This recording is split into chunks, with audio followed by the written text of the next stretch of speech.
All right, looks like we're ready.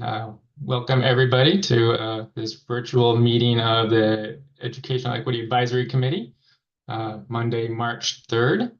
I believe Zinnia will be joining us in a little bit, but we can go ahead and get started. And I apologize. I hope everything works well for me. My webcam and mic have been a little finicky. So if I do cut out, I will do my best to get back on as quickly as possible. All right, so as far as the agenda, we'll do our roundtable share out, right, where we'll give people an opportunity to shout any thing that they have heard or seen in the school district or any events or stuff that they have attended. So I want to make sure we do that. And after that, Margie Green will be joining us from the Foundation for Tigard-Tualatin Schools. She'll be joining us about 6:45 to do a presentation there. And after that presentation, then we'll do our review of SIP and EASH plans. So we'll start doing that work. So with that, we can go ahead and start doing the share out, and I'll just go down the list of who I see on the participant list. So we'll start with Barb. It looks like you're at the top, Barb, if there's something you want to share.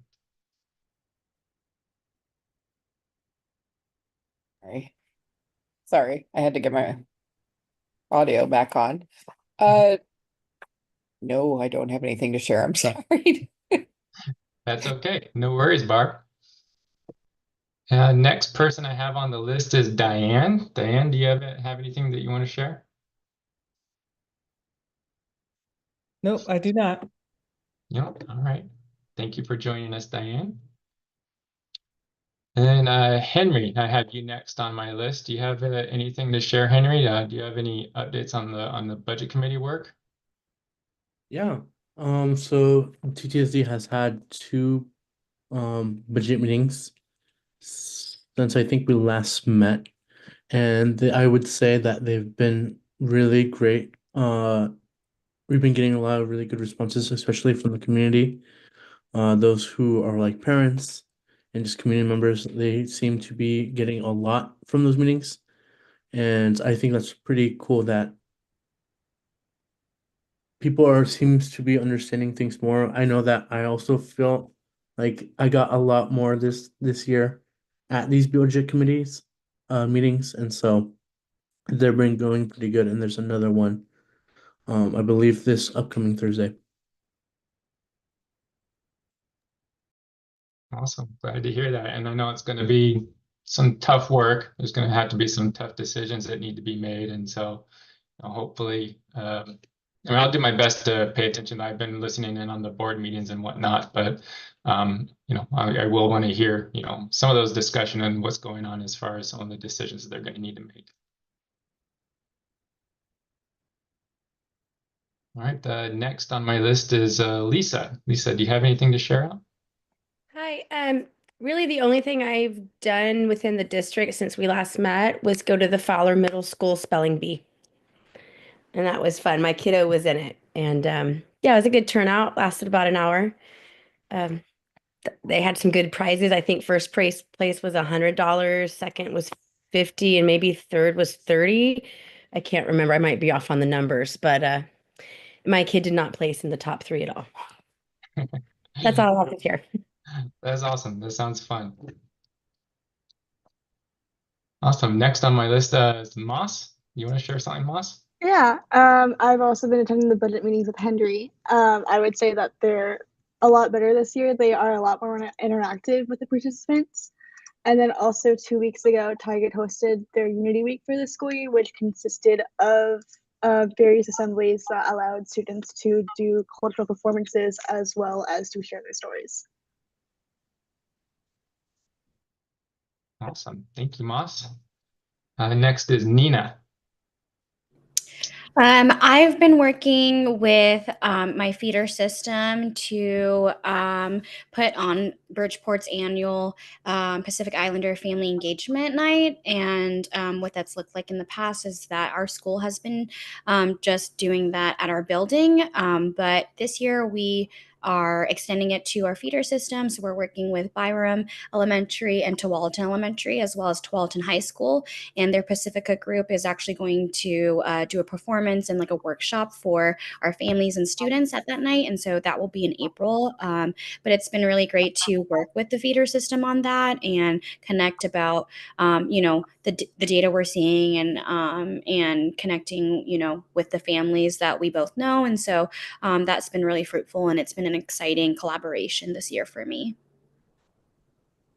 Awesome. Is Bridgeport going to do the multicultural night again this year? Yeah, that is happening. That is next Thursday. So I'm in the midst of doing all that, and it's not stressful at all. So, I'm very excited. But yeah, it is. Yeah, that's all my brain is right now. So Yeah, I went to last year's. It was pretty incredible. So yes, so we have to live up to that hype. So awesome.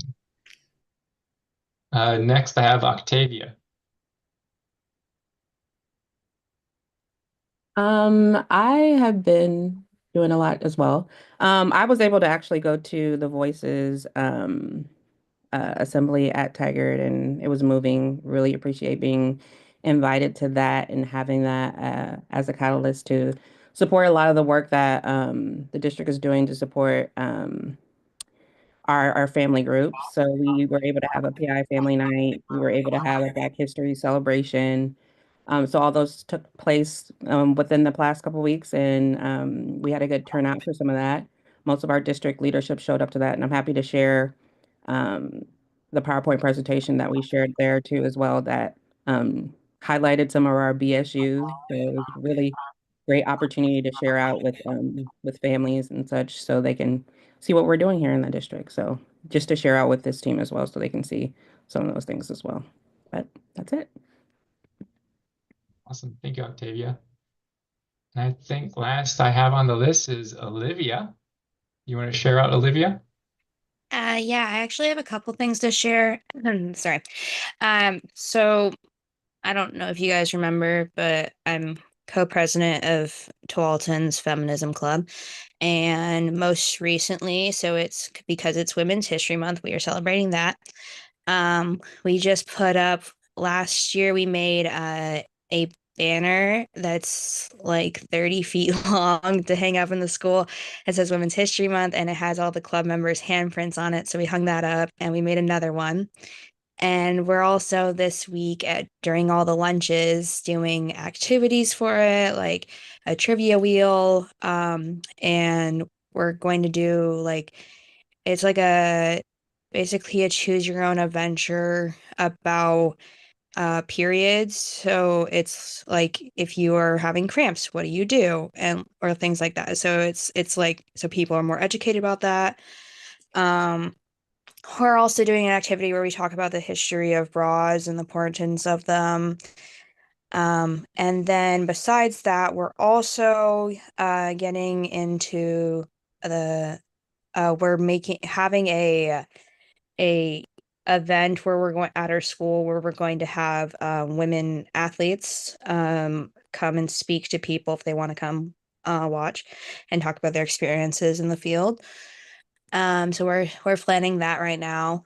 And then besides that, I also just went to the 12th Youth Advisory Council, which I'm also part of, got invited to go to the Tigard Youth Advisory Council's meeting. I went there and I found out that on March 30th they're partnering with Youthline to like Youthline's going to basically hold like a workshop, I think, about stress management. So that's pretty exciting, and it's so I think for 40 youth, anyone who signs up can come. Awesome. Thank you for sharing, Olivia. Yeah, I think stress management's a good thing for youth to learn early rather than I didn't. So it's a little bit more difficult to learn when you get older. Awesome. I think that was everybody. And so I guess for my sharing out, I did have a annual report subcommittee meeting last week. So Nina, Barb, and Lisa and I, or no, Nina, Barb, and I met last week to talk about just the plans for the annual report. There's not a lot for us to do quite yet, so we're going to meet again at the beginning of April once we actually have some stuff that we can update in the report and get some work done there. I also wanted to do a quick follow-up on people where just to check in if people had done the EASH training, what was the bias incident or addressing bias incident and hate speech in our schools training that I sent out on January 28th. I just want to make sure that people had a chance to look at it. And if there are any questions or concerns about it, because that is our opportunity to see how the district is, conducting those types of trainings with our staff or with their staff. And yeah, it's a good opportunity for us to get that same training as well. So I did send it out on the 28th. So if people had a chance to do it, I'm just curious to see, or if there's any thoughts on it, or if you haven't done it yet.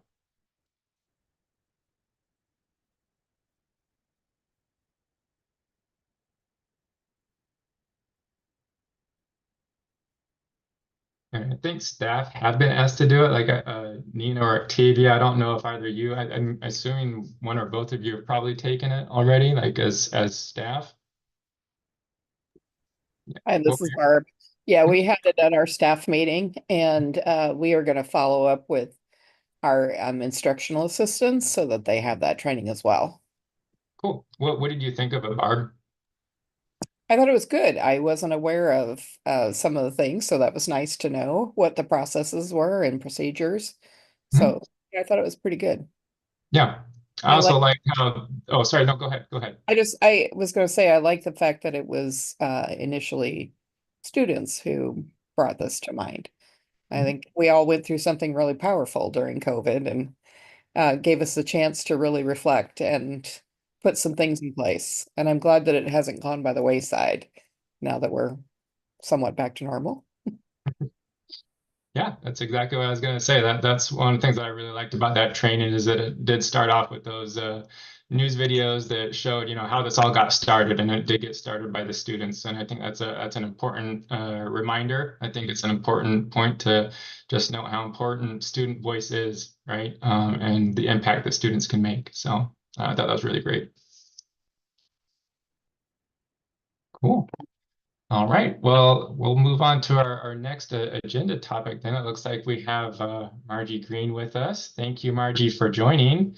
And yeah, just to give a quick background, Margie, like at the beginning of our meetings every year, we do an exercise where we just ask, what would you like to see, do, and learn this year? And several people brought up the Foundation for Tigard-Tualatin Schools and just wanting to know more about what you guys do and whatnot. So I was like, yeah, I think we can get that done. So yeah, I appreciate you being here, Margie. So I'll go ahead and hand it over to you.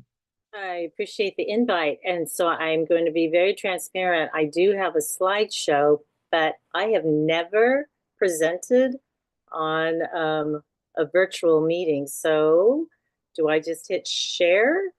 Yep, you should be able to just hit share at the bottom of the screen, and then it'll ask you, do you want to share your screen or a window, whatever makes sense for your setup.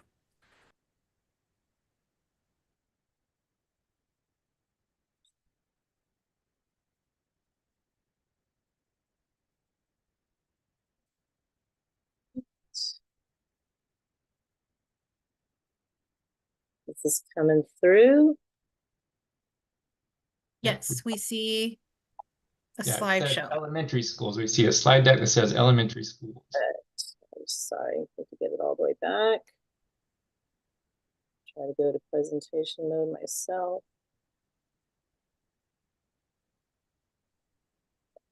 Why are we not all the way back?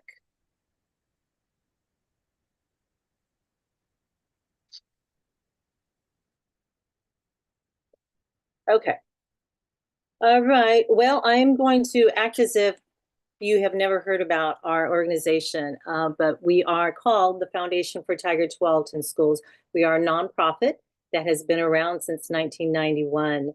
And so tonight, that's what I'm going to be doing, is just showing you some slides and visuals, giving you a little bit of data, not too much boring stuff, just give you a good feel of who we are and how I hope we are helping our students and our schools within our district. So we were officially created in 1991 when Measure 5 or Prop 5, whichever you want to refer to, basically started hamstringing and reducing the amount of funding that was available for our schools. And so that led to a lot of a lot of grumbling. And there was one person who was very adamant about saying, I'm tired of being angry. I'm tired of complaining. What can I do to help this situation? She went to our then head of communications, Susan Starkane, and said this to her. And Susan turned around and said, I have this grouping of things that I think could be created into a foundation for the school district. So would you mind? And she did. She created a 501c3 called the Foundation. And she said, I like what our neighbors are doing. I want this nonprofit to be really spearheading the movement for us to fund more teachers. Because as we know, in any school district, the largest part of the expenses for anybody's budget is going towards staffing. And if you don't have enough staffing, then the learning really cannot take place. The inspiration to learn cannot take place. The tools cannot be shared properly for the learning to take place. So we had a combination of focusing on funding more teachers as well as managing some college scholarships. That is really where the seed of the organization started. We had a couple of community folks that said, I want to do something. I want to start a college scholarship. So that's where it was housed at, the unofficial foundation at that point. And then we grew into Let's Go Fund for Teachers. So then over the years, other initiatives have been added, such as the arts. So some of you might be familiar with our annual art show called Art in the Burbs, 2-day event. And that is specifically used to fund to raise arts for every single one of our schools in our district. We also added another program called Innovative Teaching Grant, where we are rewarding all of our just creative, ingenious teachers that are working so hard in the classroom, always have these wonderful ideas, but never enough money to make those ideas come to fruition. And so we were rewarding anybody that was coming up with unique ideas to keep those kids or get them engaged and then also keep them engaged. Oh, wow. That's awesome.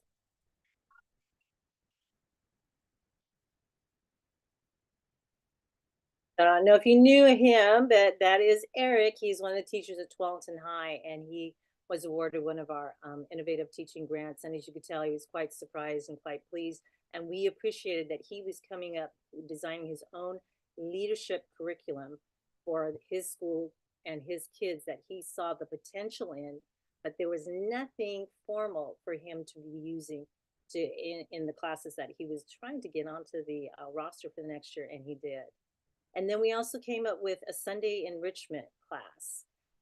We found some input from a lot of parents that were saying, you know, we just need something a little bit more challenging or different than what's already being offered in our buildings. And especially a lot of the tag parents, to be quite frank, were coming in saying, my kids just aren't being as challenged as they could be.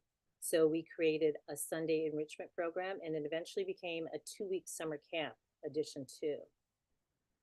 And so you can see from these photos, some of those enrichment classes included cooking, and then we had robotics, and then over here we had some airplane designs that was amazing. And some of them even worked with the laser cutting machine that was at Hazelbrook, where we were housing our school classes at that time on the Sundays.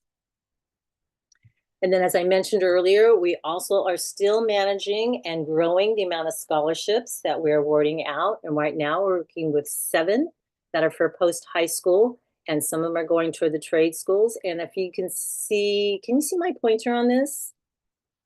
This is one of the recipients over at Creekside High School, and she was completely surprised. And to know that she was a young mom that could probably use the assistance really made our hearts sing. And then this is a young woman that won from Tualatin High School last year.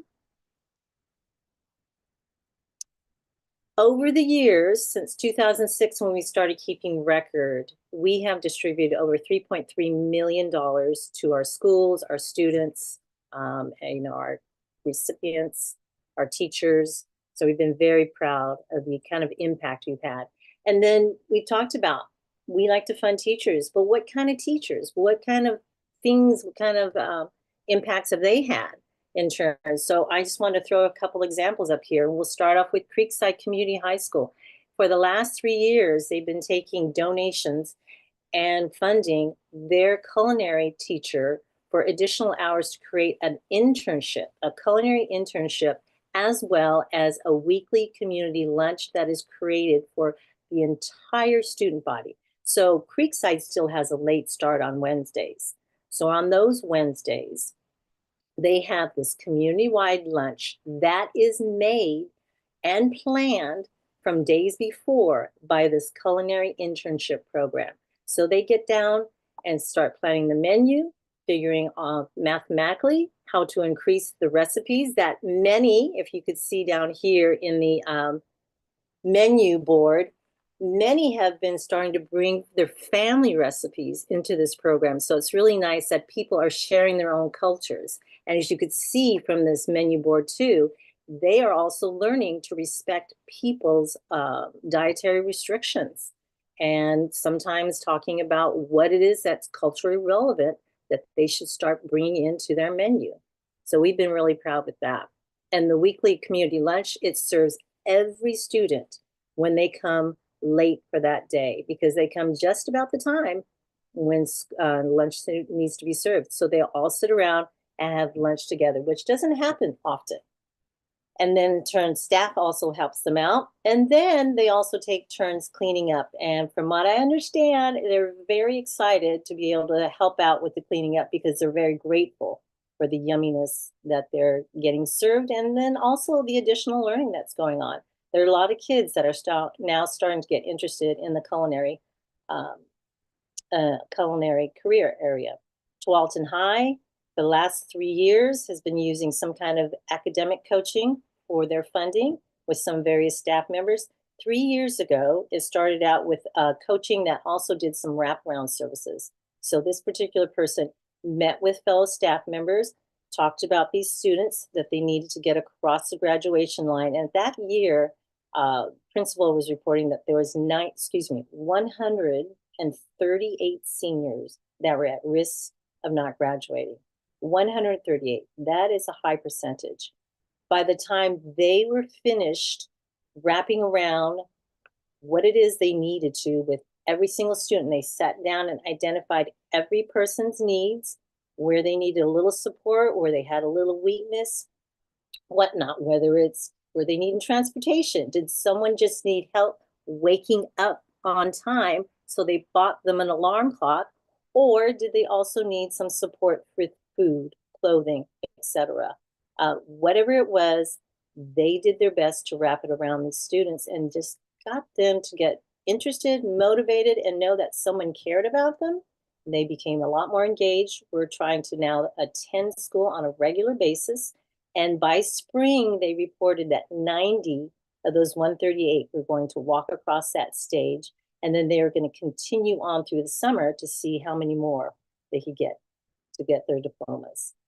Tigard High, I love this. They have a homework club, as well as many of our secondary schools. They use our staffing dollars for homework club staffs. And then they make sure that they have bilingual teachers there. So everyone feels welcome, everyone feels that they're heard, and everyone feels comfortable with just expressing whatever their needs are or concerns are. And then in the last year, they also were using the dollars for an assistant teacher in the English language development class, which then meant that there was more teaching staff to go around and make sure that the kids were, again, having their needs addressed. If there was just some kind of problem, a hurdle that they were incurring trying to learn that class, they were able to just have now 2 people instead of 1 going around and, asking the kids what it is that was maybe just causing them concern that day. And in that particular class, I was told too, they had a really large increase in migrants that were coming, or immigrants that were coming through. So they had a huge influx of English language learners. So it was really important for them. And it was a really big tool for them to have that additional teacher. In our middle schools, we've got various ways that we've been using the dollars for extra staff, after school activities that maybe weren't there before and might be the thing that drew the kid in to attending school that day. Homework help, always helpful. And it's not just homework they're completing. Sometimes the kids are finding this to be a nice, safe place for them just to go, hang out, do whatever busy work they needed to do, access internet or printers that they might not have at home, and then maybe do some group projects or just sit there and chill with their friends, because again, they knew it was safe and they were comfortable there, and then they had access to get home afterwards. Affinity clubs, very, very huge, which I'm sure this group is very familiar with, very, very huge for making sure that kids knew that they were being seen and they had a voice, and they were able to just hang around with kids that had the same kind of upbringing, same kind of language, same kind of tastes in whatever cultural foods they're sharing. Those were usually big reasons for them to say, hey, I'm going to be coming to school now. And some of them would take leadership positions, either in those clubs or maybe somewhere later on in their classes. The writing coach was a huge success in Hazelbrook a few years back. They knew writing was going to be a big, big part of the curriculum coming through. And so they had a former full-time English teacher that would actually go around to all the English language arts classes, and even some of the social studies, and even other history classes where there was going to be some writing projects. Check in every day to see where can I be of a little help. Maybe just be the second hand or another pair of eyes on a project in there. And if nobody had any writing projects that they needed assistance on, she would then offer, okay, where can I help with the high flyers? Because I'm sure they're sitting here twiddling their thumbs, wishing they had something more rigorous, more challenging. She would actually come up with a list of projects, and she would make sure that the kids actually did them. They didn't just look at the paper and push it aside. She made them accountable. And a lot of the kids did follow through on that, and they appreciated it, and their parents appreciated it. There was someone there to address those high flying needs. Elementary schools, lots of great use there. A lot of small group learning in both reading and math. And I will say that to address the problems in math of the low scores that have been coming out in some recent report cards and news articles, there have been two additional schools that are using our staffing dollars to focus on math. So that's been wonderful to hear that, hey, they're seeing a need. We need some extra bodies, and this is the best way to do it. And we're going to make it into a smaller group so the kids have more focused learning and they can learn at the same pace, rather than being lost in the mass classroom where everybody is learning at a different pace. Social emotional tools, huge bonus for, it was, I'm losing my mind on who it was. It was either Byram or Bridgeport. And this is about 5 years ago, before COVID. But they found a former teacher who knew how to manage kids, who knew how to come up with her own curriculum.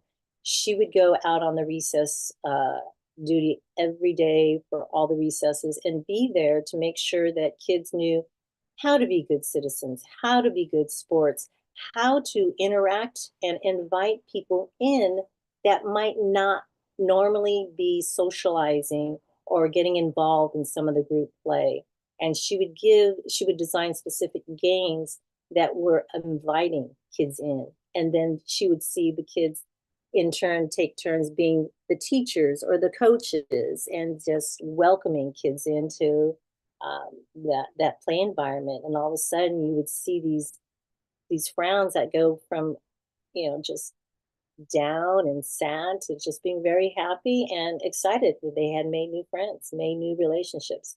And then also she was teaching them tools about how to regulate any of their feelings when they started to become frustrated or anxious in certain moments that might flare up into maybe some physical confrontations, because that's the main reason that this whole program was designed at this particular elementary school. There were too many physical confrontations and just anger management issues going on first in the playground, and then they would carry over into the learning environment, into the classroom. They didn't know how to deregulate themselves.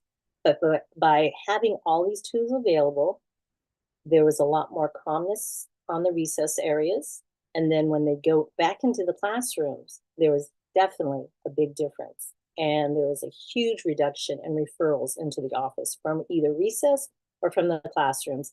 And the principal made certain that we knew that it just became a lot more pleasant environment in all their hallways. And then this beautiful teacher not only stopped with what she was doing in the recess, but she would also carry into the classroom and just pop in to certain classrooms, pay a visit, see how particular students were doing, and just interact and share some information with the teacher, so the teacher too knew where the students were at, where they were coming from. And so there wouldn't be just the stark difference between being outside and inside. Accessible after-school programs, Metzger, Bridgeport use our dollars to hire additional teachers for after-school programs, which if they can pay those teachers, then 9 times out of 10, they can offer those after-school classes that range from the arts to the science to PE for free.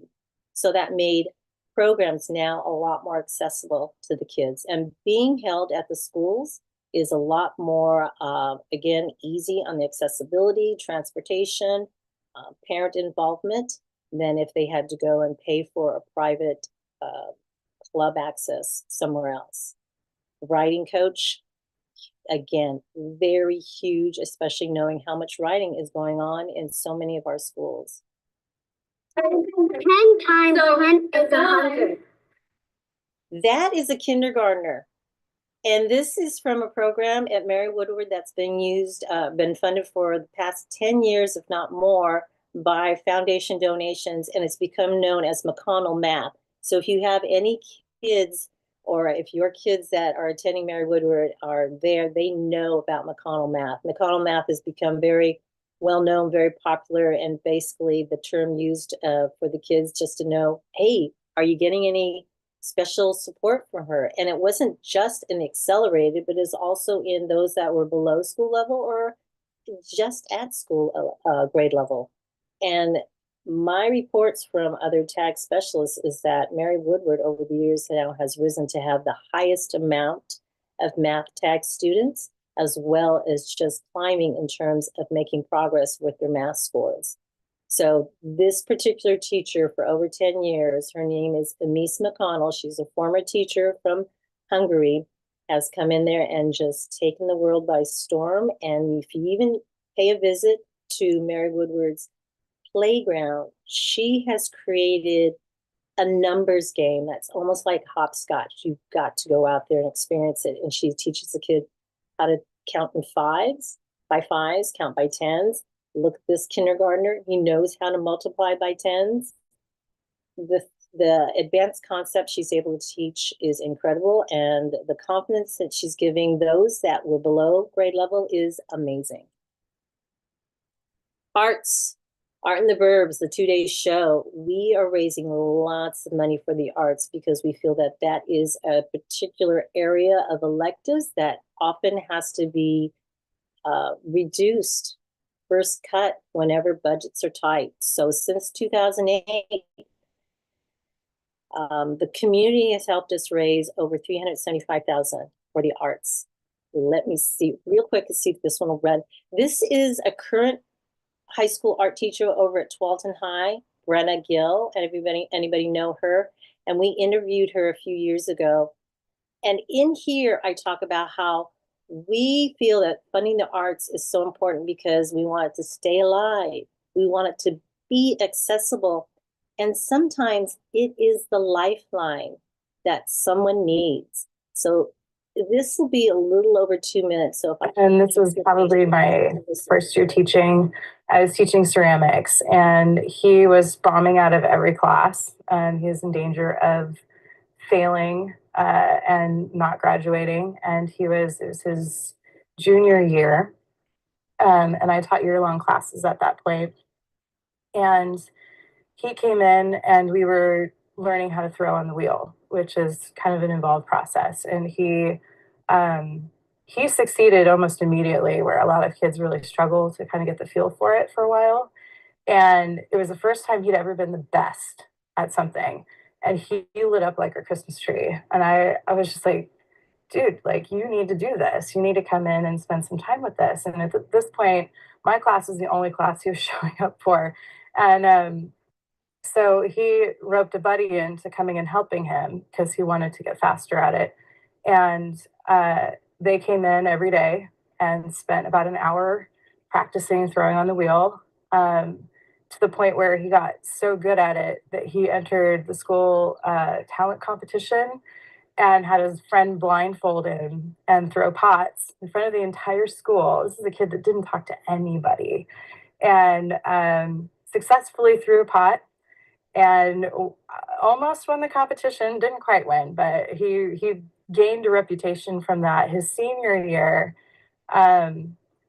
he was known on campus as, the guy that does this. And he went out and he managed to sell enough of his pottery that he bought his own wheel and decided he was going to set up a business, and that he wanted to graduate because he needed a marketing degree to be able to market his pottery and be able to sell it, and wanted to get into business and do this for the rest of his life. And it was just so exciting.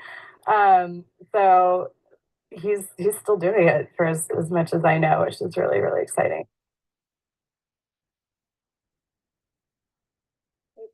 Right. I have 3 kids. One who will be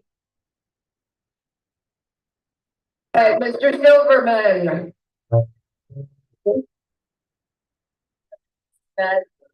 What?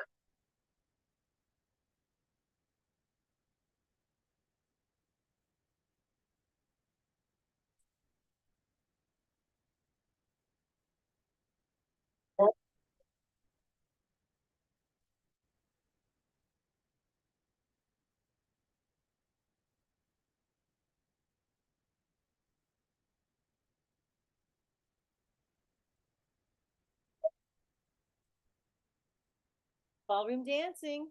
There are 3 elementary schools that at one time or another have used the Art in the Burbs dollars for ballroom dancing. And they often teach it during PE for a unit. And then they culminate by coming together and having one extremely large ballroom dancing event. And it is the best to see. And as that quote tells you, there's so much that can be gained from it. So much. And it's accessible to everybody at that school at that time.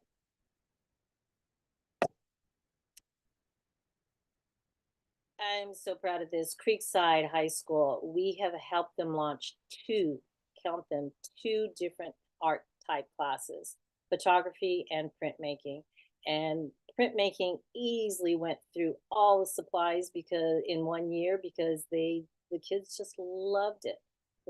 And the principal gives a wonderful quote about art itself. We just appreciate that. 2020 came along. We know the world changed forever. So we went in and pivoted, which was a huge and very famous popular term at that time. And we saw the need for food. So we created a food pantry called Pack with Pride. We saw that there was needs for financial support for internet, because everyone was having to go onto the internet and do some online learning at their homes now. School supplies, they still needed it, even though they were learning from the house. How were they going to get that? How was enough going to be had for every school or every student? We did the fundraising that we could. Pack with Pride, I just want to share real quick, is not just all about food. We also had an organization that handmade these most adorable wooden toys, and they donated thousands for us to give out over the year. We have lots of hygiene products. There was a particular organization that just did a hygiene drive for us. We wanted to honor in that first year when 2020 was going on and everybody was just trying to figure out how to parent and where the world was going. We wanted to honor the parents that were working so hard with trying to run a household, trying to teach their kids, and trying to do their own job. So we created, with the help of some community donors, Mother's Day's gifts, and then the next time in June we did the same thing for Father's Day's gifts, just to make sure that they knew they were being seen and someone knew that they were working hard for everybody. We gave a lot of books during those times, and we still do. And we were trying to give away as much culturally relevant food as possible. And this a cute little photo over here with these young gentlemen. We had the good fortune of being able to work with missionaries that could no longer serve their mission abroad because of COVID. They were all back to the United States, brought back to the United States, and they needed to serve somewhere. So we were given these three gentlemen and they were amazing. And I asked them, please, can you organize the masa? And they created this sweet heart. I just loved it all on their own. We did not say a thing about what to design. I just said, put the masa on the table. And that's what they did. And just to give you a glimpse of who we serve with our Pact with Pride, up here in the top portion is the ethnicity that we try to determine as best possible through our intake forms. You'll see that almost half are from the Latino Hispanic area. And then you'll see the many different languages, and I'm sure there's a lot more that did not get recorded of who our patrons are that we serve.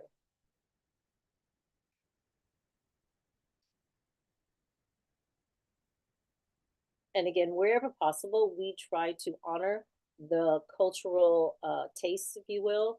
We try to bring in the masa, for instance. We try to bring in tortillas.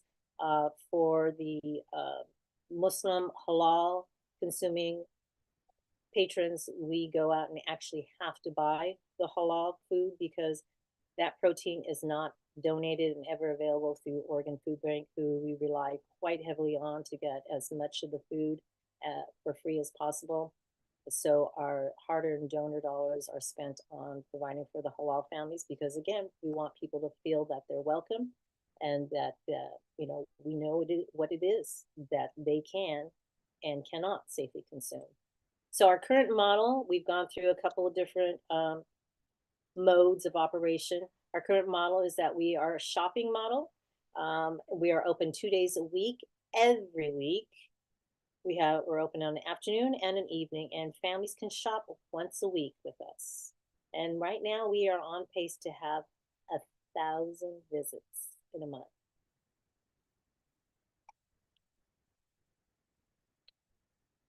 And just to summarize, we're here to help our students. We've been doing it since 1991, and we do it by cultivating as many partnerships as possible to create more learning, more opportunities for our kids, because as you'll see on the left-hand part of the screen, we are helping the future and the donors are helping to fund that future. That's all I have. Any questions? Let me take this off. Awesome. Thank you so much, Marty. I really, really appreciate that. And I hope the rest of the people on the committee enjoyed that as well and learned a lot. But yeah, I wanted to open it up to people to ask any questions.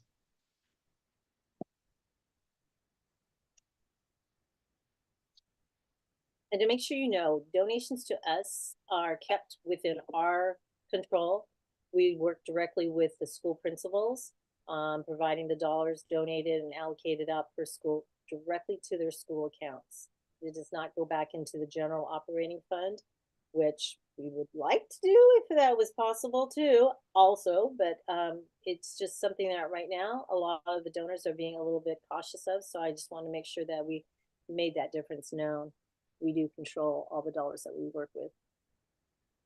Yeah, hi Margie. I'm Lisa Jones. I actually emailed you last week. I got a little confused. So I'm the one that emailed you about an extracurricular activity scholarship. And I just realized it wasn't through your foundation. It was through the Family Resource Center. Oh. where I had received that in the past. So I don't know if they still offer those, but I'm gonna email them to see. So I just wanted to introduce myself and say hi. And sorry if I seemed a little like confused by it, but I just realized my goof up there. No, but isn't that nice to know that there are multiple resources Right. around for supporting our kids? So yeah, that's Yeah. great. Thank you for introducing yourself. Yeah, thanks for coming tonight. Uh-huh. That's it. You guys are so well versed on this. Well, I feel like I'm pretty well versed, but I still learned a whole lot too. So I really, really appreciate it. Oh, go ahead, Barb. Sorry, I just wanted to say I'm amazed at the breadth of what you do. I had no idea that it was so extensive, and that's amazing. I did have a question about the after school things, and you mentioned that you wanted to make things available to students. I'm a teacher at one of our elementary schools, and I was just wondering if with those after school things, were you able to provide, or was transportation available for those students as well as paying the salary of a teacher who would teach the extra classes? My understanding is the school, with the support of the school district, works out a busing system. So anybody that is staying after school for those extra classes should be able to have transportation home. But good question. Let me clarify that. And when I'm talking about schools, I'm usually focusing on Metzger because I know they have a really heavy after school program, as well as Bridgeport. But where are you teaching it? I teach at Deer Creek. Okay. Yeah, I'll look into that. Thanks for the question.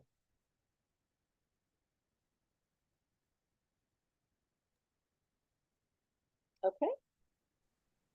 Awesome. Well, thank you very much, Margie. And if anybody does have any questions afterwards, I mean, you can feel free to either send them to me and I can forward them on to Margie and whatnot. And yeah, we're really glad to have you show up tonight, Margie, and look forward to talking with you again sometime. Thanks for the invite. Thanks for the work you're all doing. Appreciate it. Thank you. I'm going to head back to another meeting. All right, sounds good. Bye. Thanks.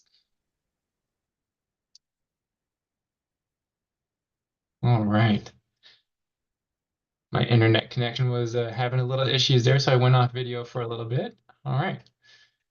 Cool. So we have about what time is it? 7:23. All right. So we're going to try and truck through and get to doing this SIP and EASH plan review. So this will require people to work on their computers to go to the our shared folder location. So if you're able to prepare for that right now to get ready, that would be great. So before we do that, though, I did want to do like kind of a training or introduction into this work.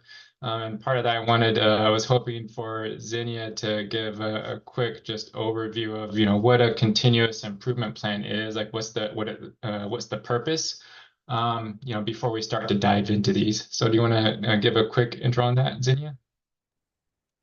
Yeah, I don't know. My internet's also a little slow, but can everybody hear me okay? Okay.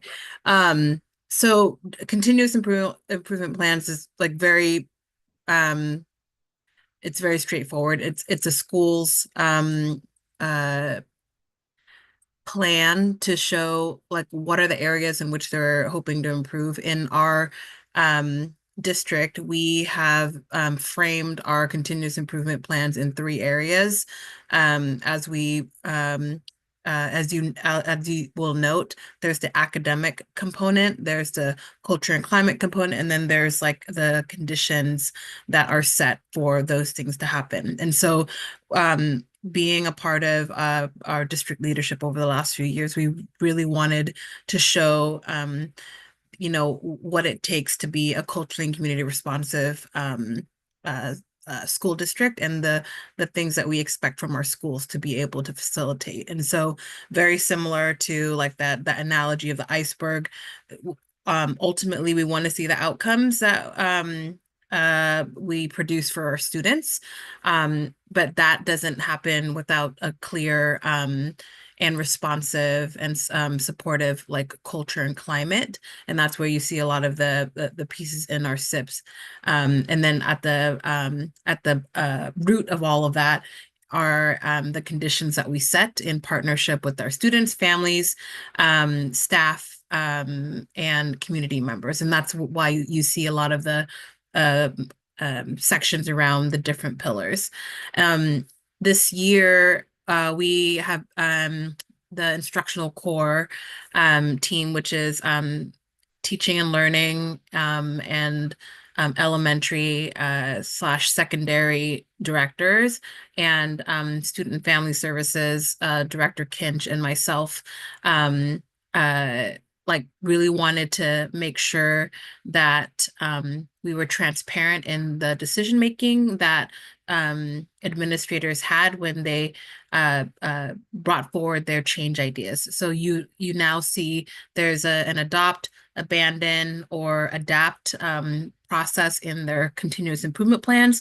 So there's a little bit more transparency on like why something has continued or why something has stopped and so forth. And you'll see some of those pieces in the continuous improvement plans. And it's a way for our schools to show how they're aligning to district goals of aligned to our policies. So does that help? Yeah, I think so. And yeah, the other part of the continuous improvement plans too that we'll take a look at, like the EASH plans are built into continuous improvement plans, as we will take a look at. And we're going to be changing how we look at the SIP and EASH plans this year, and I'll show why in a little bit, because historically we've really only looked at the EASH plans. But there is a little bit of variety in the EASH plans and how those have been completed this year. So we're going to do a little bit of a different approach that will require us to look at the actual SIPs as well this time around. So before we get into looking at the EASH plans and the SIPs, I would like to direct people in our shared drive to, so if you go to the EEAC shared drive, and then go to the, which one is it? The policy subcommittee. So the EASH/EEAC policy subcommittee folder. In that folder, I have placed the bias, incident, and hate speech policy.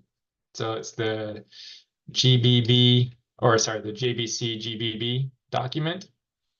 So if everybody wants to open that, the reason why we are looking at this is because this document explains the acronym of EASH, so the Education, Accountability, Solutions, and Healing.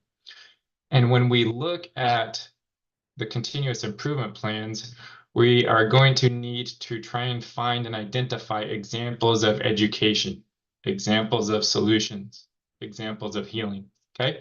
So I would like people to read those sections. You don't have to read the whole entire document. So if you go to the second page of the document where it starts with education and engagement, if you just start reading there, so again, that first paragraph under education and engagement will give you examples of education.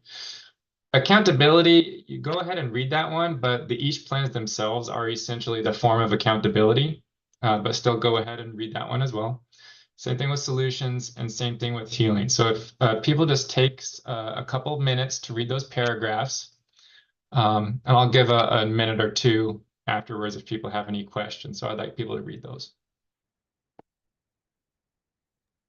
You have a couple of questions, Chair. One from Olivia. Let's see here, where I just was wondering, I don't have the shared drive and I don't know how to get it. Oh, okay. Good call. Thank you, Olivia. That is important. So on your device, are you logged in under your student email account, your TTSD account? Yes. When you go to Can you go to Google Drive? Do you have access to Google Drive? Oh, wait, sorry. Never mind. I guess I do have it. I just didn't know where it was. Sure, What no is the worries. document called? Sure. So if you go to the EEAC shared drive and then the EEAC policy subcommittee folder, it's the JBC GBB document. Okay. Thank you. You're welcome.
All right, are people good on the document or do you still need another minute?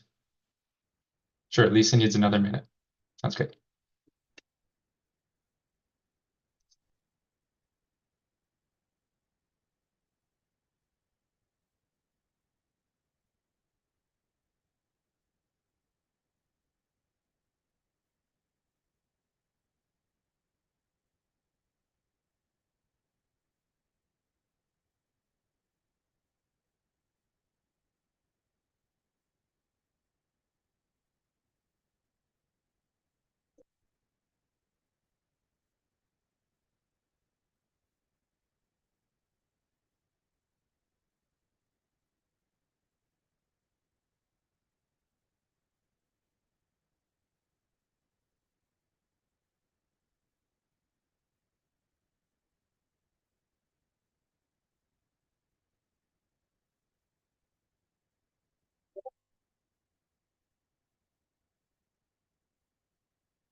All right, so are we good now?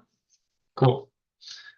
All right, does anybody have any questions about that? If you do have any questions as we're going through the SIPs, feel free to ask them. But yeah, so what we'll do right now is now we will go take a look at the rubric or the document that people will be working off of. So if you go back into that main EASH folder and go into the SIP/EASH plan documents and go into the 2024-25 school year. And then one more folder, go into the EASH plan review documents folder. And so open up the document in there labeled EASH rubric. I'll explain in a little bit the steps on how we're gonna save this and whatnot. And we will look at two examples real quick. We'll try and look at two examples real quick of some SIP and EASH plans to help out with this. But Jake, this time, yeah, go can you ahead, back Lisa. up a second? I'm sorry. I'm in the drive and I'm clicking on, is it the 23-24 school year or where? 24-25. Oh, okay. Let me go back. It's under EASH That's not policy. there. Sorry, so no, go back to the main EEAC folder. Sorry, so go back up to the main folder with all of them. And then you want to go into the SIP/EASH plan documents folder now. Okay, got it. Thanks. And then in that one, then you'll go to 2024-25, and then the each plan review documents. Cool. And so when people will get assigned a school, so I will assign a school, and then you'll open up the SIP and each plan. This first section here is for going through the continuous improvement plan section. So that'll be the first part of the document where you first start off. And again, I'll show an example why in just a minute. And we're going to try and find examples within the continuous improvement plan of education. Again, that what you saw in that policy as far as the goal for schools to help educate students and staff and whatnot, regarding bias incidents and hate speech and whatnot. And if you see a specific example, you'll type it in that first box. And then you can also put in any clarifications or confirmation or anything. If there's any questions you have about it, or if you have a conflicting thought about that, you could put that in the right-hand column, the 3Cs column. And you would do the same thing. Again, accountability, it's in here, but accountability, there's not likely to be any, or if any, examples of accountability within the SIPs. The SIPs and the each plans themselves are generally the examples of accountability.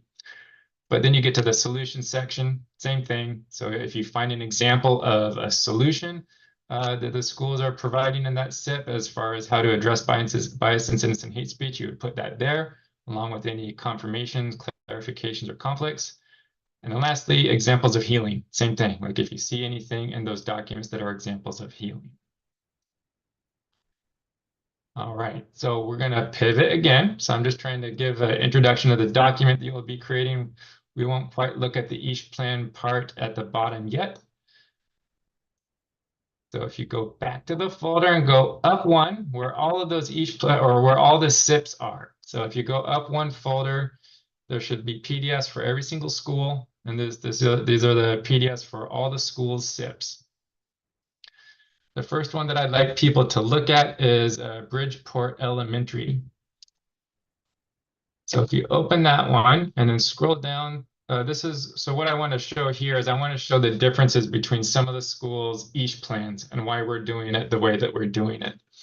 So Bridgeport has a very well built out each plan section. It starts on page 25. So if you scroll down and go to page 25,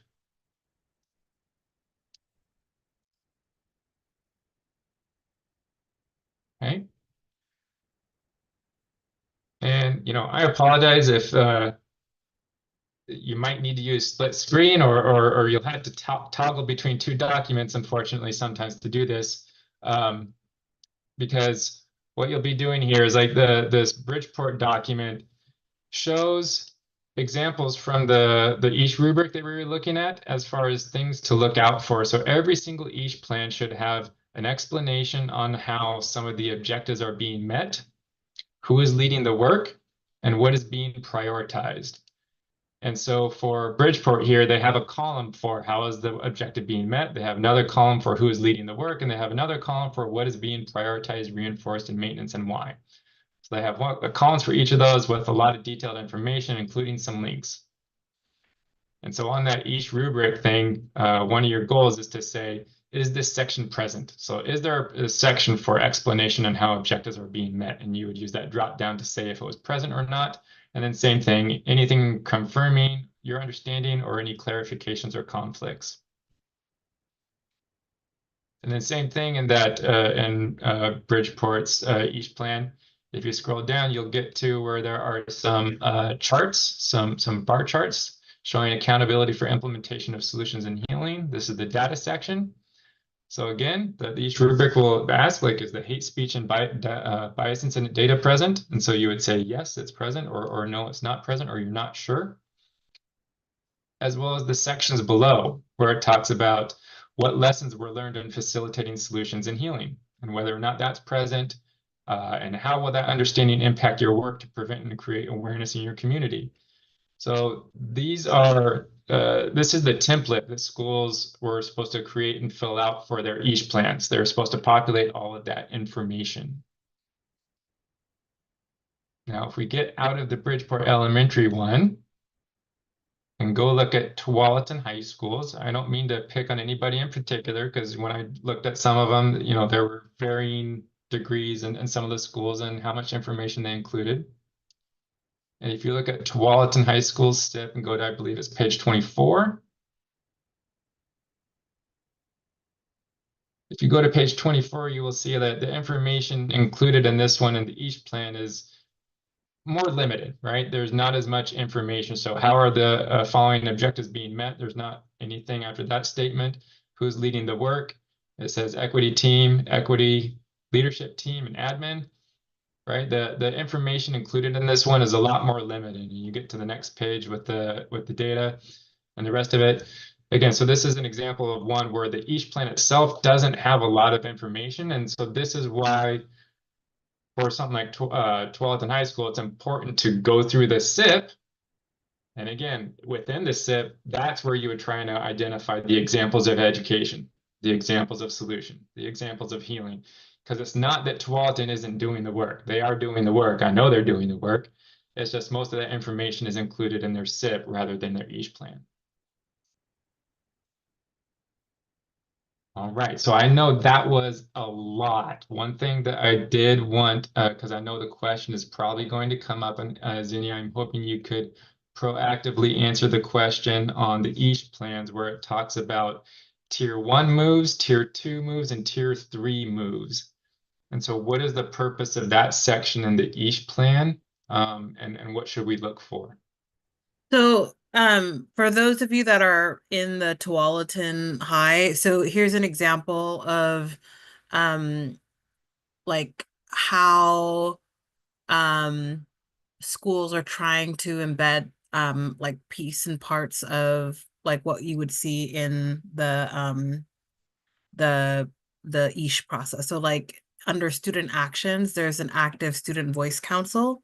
So that's an example of like a tier 1 where like they are partnering with students as a way to gain student voice and insight in the ways in which they're elevating and bringing forward you know, education to their school community. So tier 1 level means all students, and like how does that impact the whole culture and climate of the school. So that's like how the idea of like how that's how they do business is they incorporate student voice in the culture and climate of their school.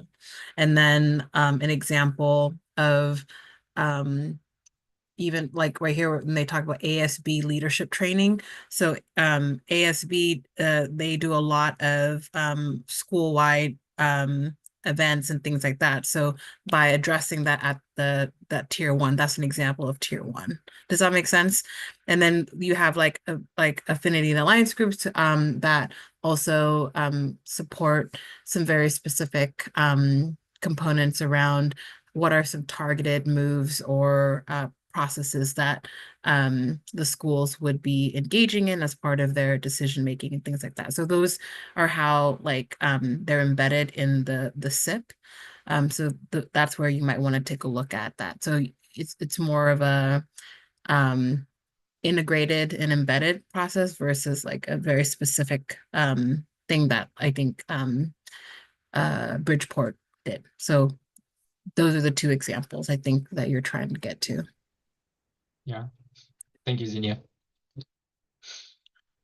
All right, so pretty soon I will assign schools to people, but before we do that, we need to do the step where everybody is going to create a copy of that EASH rubric. And so if you go back to that EASH rubric and open up that document, if you go up to the top left and go to File, you'll click Make a Copy. And I guess for now, hold that there, because what I'll do is I'll go through people and I'll assign you schools, okay? And so what you'll do, I guess you could put the school at the end of the file name. That's fine. I can mess around with I can standardize the file names later if I feel like it. So just put your school at the end of the file name. And then within the document, you'll also put that school, the name of your school up at the top after it says school, and you could put your name or initials for the reviewer on that part of the document. All right, so I'm just going to go down the list here and say, Barb, I will assign you Alberta Writer. Diane, I will assign you Art Retkin.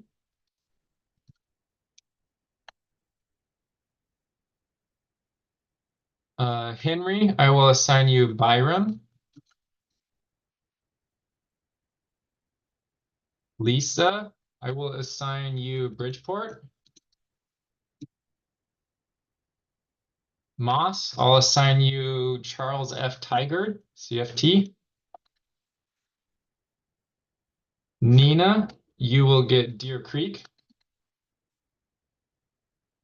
Octavia, you can get Durham.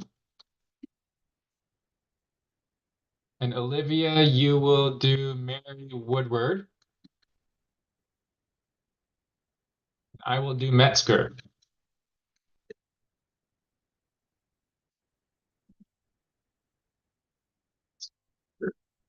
Make a copy.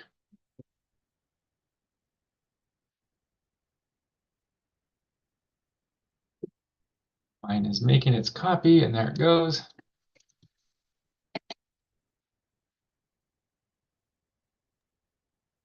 And just for our like sake of if you're can you just in the chat, if you can find it, just write down the school that you're gonna do, just so that we have a record of it. And I know it's also recorded, but it would be really great for us to also know here. Yeah. I'm doing my own notes too, so I put people's names next to each note, so I have it too. Perfect, thank you. Cool. All right, and so we're going to start the process now. What I would recommend, even though each rubric starts with the continuous improvement first, I would say review the each plan first. So review each plan first. So go to the each plan at the bottom of the SIP and do that section of the rubric first. And then go back to the continuous improvement plan back at the top and do that section. If you have any questions, please feel free to ask and stop us, because if you have a question, somebody else probably has it too. So feel free to ask questions. I do want to give a good amount of time to do this, but I also would like to do a little bit of a share out. So we might go a little bit over tonight. You know, I don't want to go over too much, but we might go a little bit over. So I will do a check-in at 8:10. That's only going to be 22 minutes, but I'll do a check-in at 8:10, see where people are at, and we'll go from there.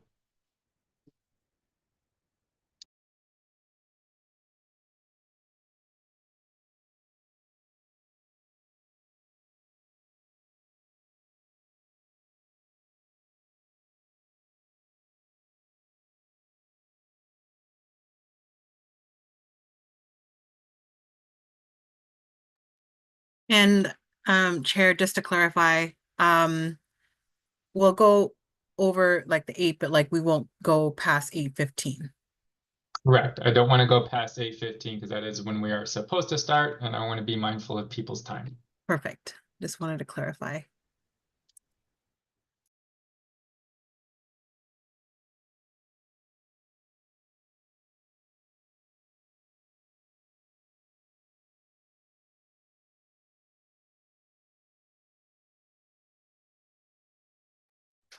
For the each plan section, I see that there are little like descriptions in each box. Am I supposed to also add the specific schools description of what they're doing in each box, or do I just say that it's present? Good question, Olivia. For that section, you can just say that it's present. Okay. And then any confirmation or clarification, like if you have any questions about it, sometimes the information, you might not be sure. It might be unclear. And so Okay. you can select unclear and then maybe say why it's unclear. Okay, thank you. Uh-huh.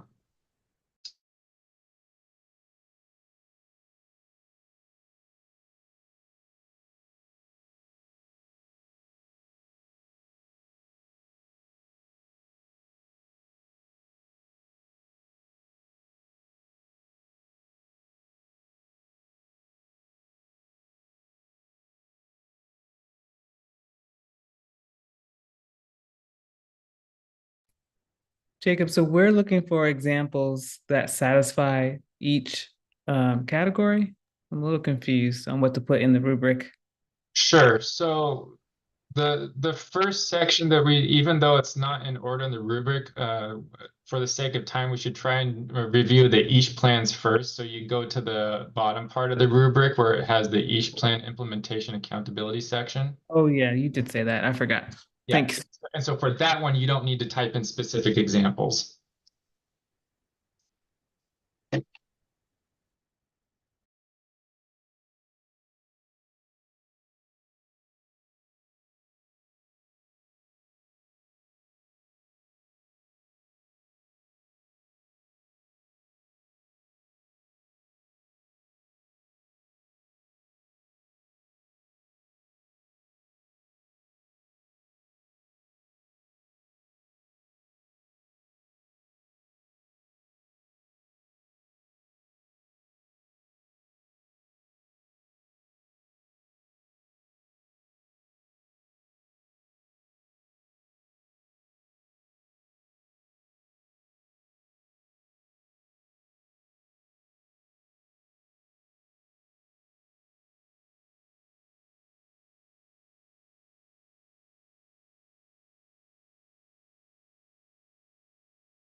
Yeah, if I just wanted to call out if people are done with the each plan section, like if your school's each plan section is a bit smaller, feel free to then go up to the SIP and start reviewing the SIP. And again, that's where you would call out specific examples of education or solution and type those in the box on the left-hand side.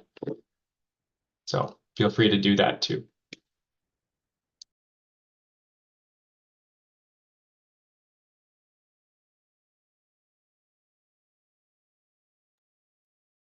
And one thing I wanted to share, this is the first time that we had made an adjustment to the EISH process aligned to what the committee had requested, which was wanting to have more reflection. So this feedback will be helpful for administrators to better know what you're looking for.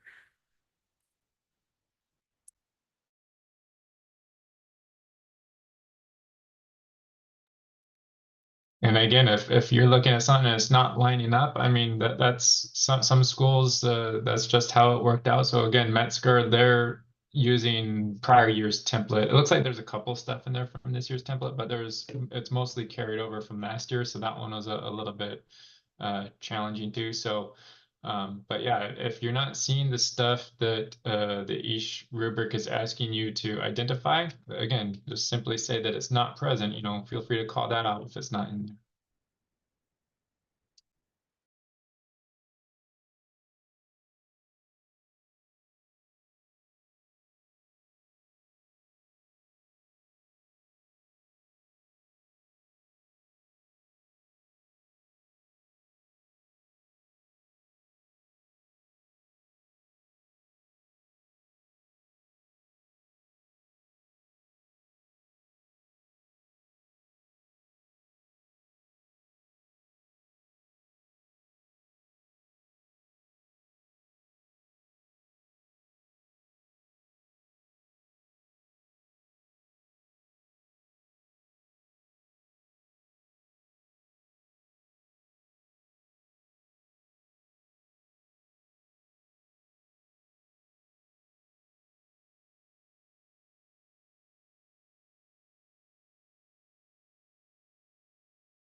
All right, we are at 8:10, so we do have 5 minutes left. I'm sure people are still doing some work and some review, but did most of you at least get through the EASH plan section of your SIP and EASH plans?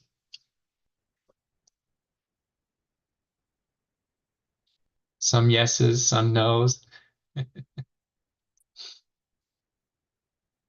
Lisa, I know you had a big one. Yours was pretty built out, so. I would like to give some people an opportunity to share their thoughts on this exercise. I know it was a little bit rushed. What I would say is if after we end, if you want to continue just typing up your document, the rubric, feel free to do that. That's totally fine. We will continue more of this work in our meeting at the end of the month on the 31st. So we'll do some more of the schools. So hopefully this round of practice will help out for that. But yeah, any thoughts? Again, anything. I'm open for feedback and anything that you observed. Are we talking about the like things we didn't see and stuff now? Yeah, absolutely. Yeah, if there's stuff that you Okay. didn't see or stuff that you did observe, yeah, anything. For the Ish part, for Mary Woodward, I feel like they were missing a lot of stuff. They said, for example, for who's leading it, it says that basically their goals were to equip the people of the school with tools for different scenarios, and it says they're trying to equip that to scholars, staff, families, and community, but it does not actually say who's leading it. For hate speech and the bias incident data, there was actually no data. There's a space for it, but there's not anything there. But I think they are gonna put it in soon for the mid-year point. I'm assuming then, because they had a spot for that. And they explain that they are doing lessons in the schools, like No Place for Hate, and I think just class lessons, but it doesn't actually have any examples of students or anyone learning from the lessons, or healing, and it doesn't explain like how their lessons actually impact people's understanding of awareness. And then it doesn't talk about the tiers at all. Thank you for sharing, Olivia. Yeah, it's similar to feedback that we gave last year. Some schools do a little bit better than others, but yeah, looking to see, rather than just saying what you did or what you do, but trying to quantify the impact of what you do is what we're hoping to see eventually. Thank you for that. Can I add, Olivia, I think the other part that we want to see it as part of the feedback too, right? It's like all the things that you shared, just make sure that you capture that in the notes, right? So like clarifying, can you share how you know that it's making an impact? So that's a good example around like a clarification or maybe a conflict that you might have. I think all those as specific as we can be can give them more insight. Remember, this is the first time that we're shifting the format. So absent of us being very clear about our feedback, they're not going to know exactly what to do. So the more specific that we can, the better I think that will be for the schools to be able to adjust and share for next time. Okay, thank you. Thank you. Yeah, again, if you can provide any of that specific feedback, that's great. Like Metzger, something similar to that. Like they mentioned in their EASH plan that they collected feedback from families each year on the imprint lessons and whatnot, because they do at a coffee with the principal. I'm like, cool. What does that feedback say? Right? Like you summarize that feedback and put it in here, right? They just say they collect feedback, but we have not seen that feedback. So providing some of that type of information in these rubrics would be helpful. You're on mute, Zinnia. Just doing a quick time check. It's 8:15. Yes, it is at 8:15, so I apologize, people. Again, we had to rush through this a little bit. But I appreciate you all showing up and doing this virtually tonight. I don't know for sure yet. We might do the one at the end of the month virtually again, but we'll let you know ahead of time. But that one's going to be another work session similar to this one, where we're going to be reviewing more SIP and EAST plans, as well as bias, incident, and hate speech data, hopefully. So yeah. Again, thank you very much, everybody, for joining us and showing up tonight. I hope you all have a great month, and I believe, what is it? Spring break too later this month. So, yep. Have a good one. Thank you, everybody. Jacob, I just have a question. I'm going to have to spend some more time on mine. When would you like it to be finished? We can talk about that more, which is whenever you get to it. These can be done offline asynchronously, so that's fine. Okay.